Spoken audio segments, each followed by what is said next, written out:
देख रहे हो रिपब्लिक भारत। मैं हूं आपके साथ श्वेता श्रीवास्तव। हमारे साथ इस वक्त जुड़े हुए हैं गुजरात के मुख्यमंत्री विजय रूपाणी जी। विजय रूपाणी जी, बहुत बहुत स्वागत है आपका। नमस्कार। नमस्कार। और सर, पूरा देश इस वक्त कोविड की चुनौतियों से जूझ रहा है, गुजरात भी इससे अछूता नहीं है। आज प्रधानमंत्री जी के साथ जो आप लोगों की एक चर्चा हुई है, बैठक हुई है, उसमें गुजरात को लेकर सर क्या चर्चा हुई? प्रधानमंत्री जी के साथ आज जो हमारी चर्चा हुई है उस पर हमने गुजरात में कोरोना के हालात पर जानकारी दी है। हमने उन्हें कोरोना को लेकर राज्य की व्यवस्थाओं के बारे में विस्तृत जानकारी बताई। डॉक्टर्स, पैरामेडिकल स्टाफ, नर्सिस की उपलब्धता, टेस्टिंग, ट्रैकिंग, ट्रीटमेंट की स्ट्रेटेजी, कोरोना कर्फ्यू और माइक्रो कंटेनमेंट जोन पर हमारे जो फोकस है उसके बारे में हमने प्रधानमंत्री जी को बताया। गुजरात सरकार ने जो public, private and community institution के साथ मिलकर कोरोना से लड़ने की एक मजबूत जो स्ट्रेटेजी बनाई है उस पर भी मैंने आज की मीटिंग में प्रधानमंत्री जी के साथ चर्चा की है। इसके अलावा केंद्र सरकार की ओर से मिल रही मदद को लेकर मैंने प्रधानमंत्री जी और गृह मंत्री जी और केंद्र सरकार का धन्यवाद भी प्रकट किया और आभार भी व्यक्त किया। केंद्रीय टीमों ने समय समय पर आकर हमें कोविड से निपटने की जिस तरीके से बताया है, केंद्र के एक्सपर्ट डॉक्टर्स की टीम ने टेली मेंटरिंग के माध्यम से राज्य के डॉक्टरों को ट्रीटमेंट के प्रोटोकॉल के बारे में भी जरूरी मार्गदर्शन दिया है, जो बहुत ही प्रभावी और असरकारक रहा है। मैंने प्रधानमंत्री जी को भरोसा भी दिलाया है कि आने वाले दिन में गुजरात कोरोना की इस दूसरी लहर से तेजी से बाहर निकलेंगे। बिल्कुल सर, यही उम्मीद है कि हम सब इस कोरोना के संकट से तेजी से बाहर निकले। लेकिन सर, जिस तरह से आंकड़े लगातार बढ़ते जा रहे हैं गुजरात में भी, तो अस्पताल में बेड्स की जो डिमांड है वो भी तेजी के साथ बढ़ रही है। इसके लिए सर राज्य सरकार क्या कर रही है? देखिए, कोविड की सेकंड वेव बहुत ही तेज है, हमारी उम्मीद से भी अधिक तेज। इसलिए मेरा मानना है कि हमें अपनी व्यवस्थाओं में भी तेजी लानी होगी और इसलिए हमने अपनी स्ट्रेटेजी दोबारा काम किया। हमने केवल बेड्स ही नहीं बल्कि ऑक्सीजन की उपलब्धता, डॉक्टर्स और स्टाफ की उपलब्धता, मेडिसिन और इंजेक्शन की उपलब्धता, सभी पर काम किया है। अब जो बेड्स की बात कर रहे हैं तो मैं आपको बताऊंगा कि 15 मार्च के आसपास हमारे पास लगभग 41,000 बेड थे, जबकि पिछले एक महीने में हमने जो कोशिश की, आज हमारे पास 90,000 कोविड डेडिकेटेड बेड मौजूद है। इसमें से 11,000 आईसीयू बेड है और 51,000 ऑक्सीजन बेड हमने बनाए हैं। हम जल्दी ही 8,000 और बेड्स बढ़ाने वाले हैं। इसके अलावा एक और हमने महत्वपूर्ण निर्णय लिया है कि जिसके तहत 15 जून तक सभी निजी अस्पताल, क्लिनिक, नर्सिंग होम कोविड के इलाज के परमिशन के बिना कोविड के मरीजों को इलाज नहीं कर सकते थे, उनको हमने छूट दी है और कोविड के मरीजों का भी इलाज कर सकेंगे। मैं समझता हूं इससे लोगों को काफी सुविधा गुजरात में प्राप्त होगी। जी सर, यही उम्मीद है कि सुविधाएं मरीजों को प्राप्त हो, उन्हें इधर से उधर अस्पतालों के चक्कर न काटना पड़े और इसी के लिए राज्य सरकारें भी फोकस्ड हैं। सर अगर बात करूं मैं दवाइयों की और ऑक्सीजन की सप्लाई की, तो उसकी राज्य में फिलहाल क्या स्थिति है? देखिए, कोविड के सेकंड वेव में ऑक्सीजन की काफी डिमांड बढ़ी है जाहिर तौर पर, और इसलिए हमारी सबसे पहली प्राथमिकता राज्य में ऑक्सीजन बेड बढ़ाने की थी। मैं आपको बताऊंगा कि इस महीने की शुरुआत में ऑक्सीजन की खपत लगभग 250 मैट्रिक टन जो बढ़कर आज 900 मैट्रिक टन के आसपास हो गई है।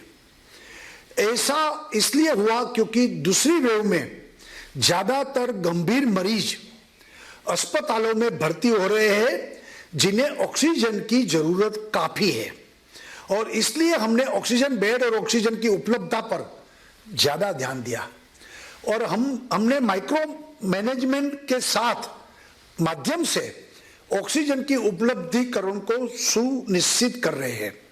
ऑक्सीजन को लेकर कहीं किसी भी प्रकार की समस्या ना हो, इसके लिए हमने ऑक्सीजन निर्माताओं को निर्देश दिया है और 70% ऑक्सीजन को कोविड हॉस्पिटल के लिए हमने उपलब्ध करवाए है।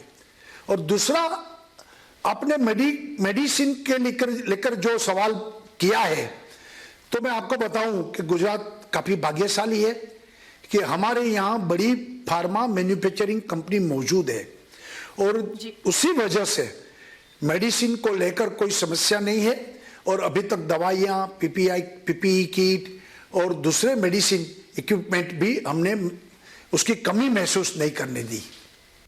जी सर, जिस तरह से आंकड़े हर बीतते 24 घंटे के साथ बहुत तेजी के साथ बढ़ रहे हैं, ऐसे में क्या लॉकडाउन को लेकर के जरूरत आप महसूस करते हैं? आपको लगता है कि लॉकडाउन इसके लिए कारगर हो सकता है? देखिए, गुजरात में फिलहाल लॉकडाउन लगाने जैसा कोई विचार नहीं है।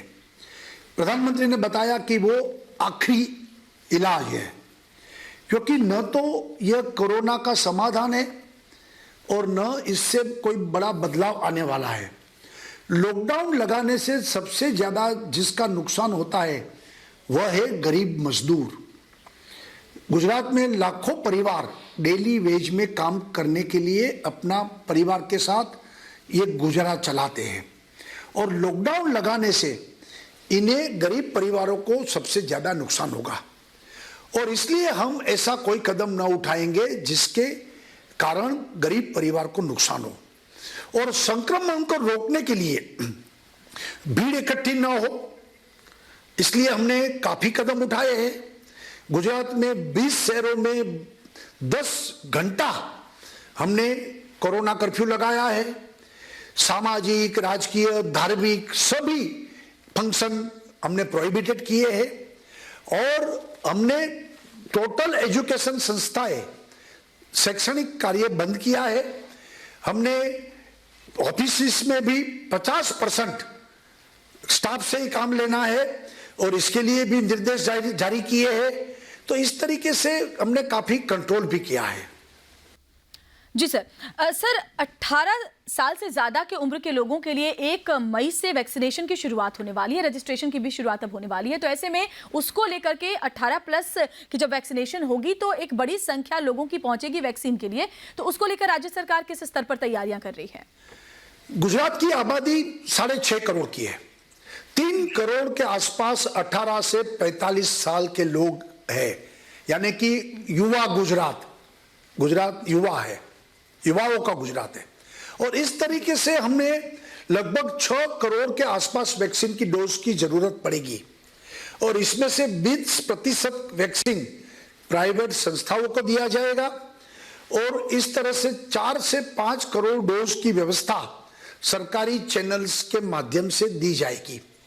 हमने वैक्सीन कंपनियों का संपर्क शुरू किया है। केंद्र सरकार की गाइडलाइन के अनुसार वैक्सीन की खरीदी हम लोगों तक पहुंचाएंगे और आज हमारे पास वैक्सीन जैसा अमोघ शस्त्र मौजूद है और हम इसका उपयोग करते हुए कोरोना को जरूर हराएंगे। और 45 और पहले 60 साल के ऊपर के लोग, फिर 45 के ऊपर के लोग, अब 18 साल के ऊपर के लोगों के लिए जो केंद्र सरकार ने गाइडलाइन दी है, इसके आधार पर गुजरात में भी जल्दी से हम उस पर आगे बढ़ेंगे। Definitely sir. सर, लोगों के मन में एक डर है रेमडेसिविर इंजेक्शन को लेकर के, ऑक्सीजन की सप्लाई को लेकर के। अगर उनको ये लगता है कि जब उनको जरूरत पड़ेगी तो शायद इंजेक्शन उनको ना मिल पाए, शायद ऑक्सीजन की सप्लाई ना मिल पाए, तो लोगों के मन के वहम को, डर को दूर करने के लिए सर क्या कहेंगे आप? देखिए, मार्च में 150 मेट्रिक टन कैपेसिटी थी, वो ऑक्सीजन की आज हमने 950 टन की कैपेसिटी बढ़ा दी। आने वाले समय में अधिक मांग बढ़ेगा तो केंद्र सरकार के सहयोग के साथ लघुतम साधनों का महत्तम उपयोग, सीमित साधनों को ज्यादा उपयोग कैसे करें, छोटे छोटे कैप्टिव ऑक्सीजन के प्लांट लगाएंगे। हमारे जो बिजनेस कम्युनिटी के लोग हैं तो कैसा इंपोर्ट भी कर सकते हैं, तो उसका भी प्रयोग करेंगे। सबसे पहले तो मैं आपको बताऊं कि इंजेक्शन एक इमरजेंसी मेडिसिन है। 60 साल 65 साल से अधिक उम्र के लोगों को, गंभीर बीमारी वाले मरीजों को ये इंजेक्शन का इस्तेमाल डॉक्टर के परामर्श से करना चाहिए। गुजरात में इस इंजेक्शन की उपलब्धता को लेकर अभी समस्या नहीं है। हमारे राज्य में कई बड़ी फार्मा मैन्युफैक्चरिंग कंपनी मौजूद है जो इंजेक्शन का प्रोडक्शन बड़ी मात्रा में कर रही है, प्रोडक्शन बढ़ा भी रही है। इसके अलावा हम अपने राज्य के बाहर से भी जहां से भी संभव हो सकता है तो उसका खेप मंगवा रहे थे, लेकिन केंद्र सरकार ने अब उनकी व्यवस्था बनाई है और वो बता रहे हैं कि आने वाले दिन में प्रोडक्शन बढ़ेगा और भी ज्यादा इंजेक्शन सबको मिलेगा, तो रेमडेसिविर इंजेक्शन की फिर पूरी उपलब्धि हो जाएगी। दूसरा मैं आपको बताऊंगा कि अभी कल ही हमारे एक्सपर्ट डॉक्टर्स जो टास्क फोर्स हमने बनाए हैं, तो माइल्ड और मॉडरेट कोविड के मरीजों के लिए फेविपिराविर और आइवरमेक्टिन दवा का सुझाव दिया है, जिनके उपयोग से कोविड के मरीजों में वायरल लोड को वो तोड़ देगा, कम करने का उससे फायदा होगा। और इन दवाओं का उपयोग करने के लिए भी हमने काफी कदम उठाए हैं और रेमडेसिविर इंजेक्शन पर सिर्फ निर्भरता कम हो जाएगी, ऐसा भी हमारा अनुमान है। बिल्कुल सर। सर, कोई एक या दो राज्य नहीं है जो इस चुनौती से इस वक्त जूझ रहे हैं, ज्यादातर राज्यों में स्थिति कमोबेश एक जैसी ही है। ऐसे में राज्यों का आपसी सामंजस्य जो होना चाहिए, आपसी जो कोऑर्डिनेशन होना चाहिए, उसको कितना महत्वपूर्ण आप मानते हैं सर? देखिए, मेरा मानना है कि सेकंड वेव को हराने के लिए सभी राज्य सरकारों को हर स्तर पर एकजुट कर होना होगा। कोई राजनीति नहीं, कोई क्रेडिट लेने या देने वाली बात भी नहीं। ये समय मानवता की सेवा करने का है और जनता ने भी हमें इसलिए जिम्मेवारी सौंपी है। इसलिए चाहे गुजरात हो या मध्य प्रदेश हो, महाराष्ट्र हो या राजस्थान हो या देश का कोई भी राज्य हो, हमें एक दूसरे की जरूरत के लिए खड़ा रहना है। गुजरात के मुख्यमंत्री के तौर पर मैं इतना कह सकता हूं कि देश के किसी भी राज्य को गुजरात की तरफ से मदद संभव हो सकेगी उतनी मदद हम करेंगे और हम करके भी रहेंगे। जी सर, देश के अलग अलग राज्यों से मजदूर काम के लिए गुजरात पहुंचते हैं।